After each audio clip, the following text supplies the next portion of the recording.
Mr. Marston. How are you? Good, Miss McFarlane. How are you? I'm well. Would you mind riding with me to Armadillo? I've got to get some supplies and I could do with the company. Of course. You can take the reins. It wouldn't do for a terrifying bounty hunter such as yourself to be seen driven around by a woman. Take the reins, Mr. Marston.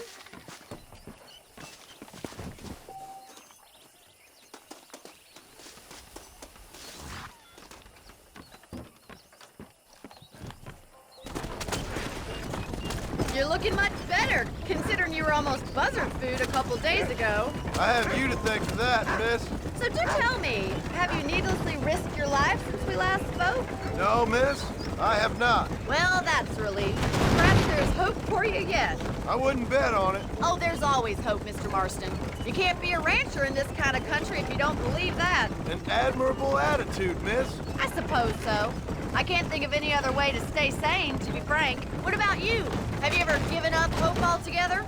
Hope hasn't really entered into it. It's not really something I think about. A peculiar outlook. I can't really say I understand you. I can't always say I do either. Oh, don't be so deliberately enigmatic.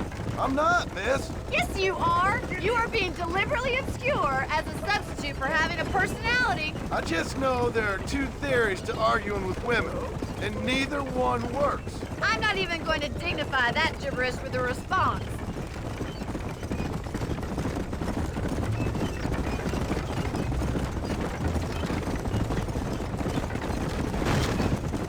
I think it's kind of funny I found you dying on the side of the road and now you're driving me into town. You have a strange sense of humor. Well, you must admit, it's an unusual start to a friendship. I didn't realize we were friends, Miss McFarlane. Oh, please. Now who's being funny? Listen, I know that business with Williamson is your business, but I don't know. You've been good to us, and I don't think you're a bad man. A little stupid, perhaps, but not rotten. I just worry about you gallivanting around these parts like you're some kind of deranged bounty hunter. Like Paul always says, don't go waking snakes. I appreciate your concern for us lesser mortals, Miss McFarlane. I really do. And if there was any other way out, I'd take it. I can assure you of that.